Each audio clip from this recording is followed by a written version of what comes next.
pense que j'avais un management avant plus vertical, plus directif. J'étais moins, je pense, dans l'écoute. Il y avait moins de partage. Et je dirais qu'aujourd'hui, j'ai vraiment à cœur d'avoir un management qui est plus dans le coaching, en fait, dans le partage, dans l'accompagnement.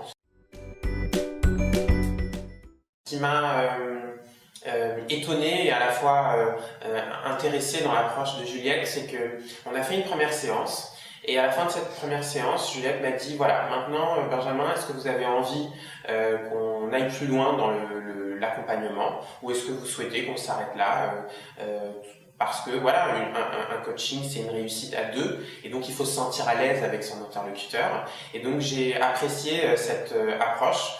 Il ne s'agit pas de vendre une prestation pour vendre une prestation, il s'agit au contraire de réussir un projet commun.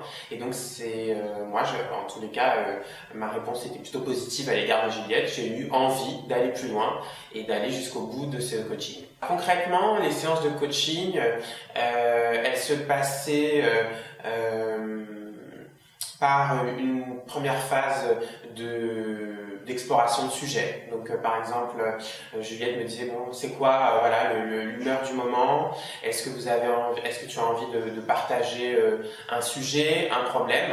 Et donc moi j'ai eu l'impression en fait que la première étape de nos séances c'était de libérer la parole et pour cerner un peu la problématique du jour.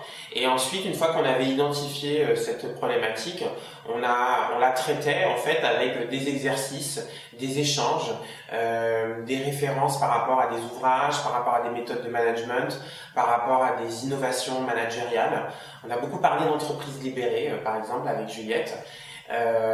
Et donc à chaque fin de séance, il y avait une conclusion et puis ensuite je recevais par email un bilan de la séance. Je recommanderais personnellement Juliette car j'ai vraiment apprécié sa méthode. Elle est très, je dirais, orientée résultat et je crois que c'est ce qu'attendent les entreprises, c'est ce qu'attendent les collaborateurs, c'est de se dire que voilà, un coaching c'est pas une formation qu'on va oublier dans un mois ou dans un an.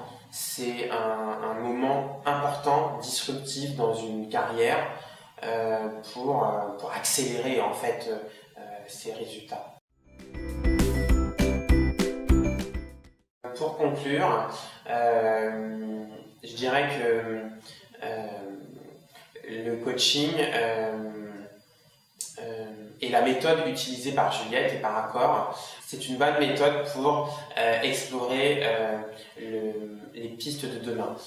C'est-à-dire qu'aujourd'hui, on vit dans un climat économique qui est extrêmement instable, il y a une concurrence qui est maximale, et je trouve que c'est important le coaching pour être prêt à tous ces changements, à cette instabilité. Le coaching, c'est gagner en stabilité dans un climat totalement instable, c'est gagner des outils pour explorer un monde qui ne cesse de se transformer. On voit bien qu'il y a des réseaux sociaux qui apparaissent, qui disparaissent, des acteurs qui viennent de partout, d'Europe de l'Est, d'Asie. Et donc je crois que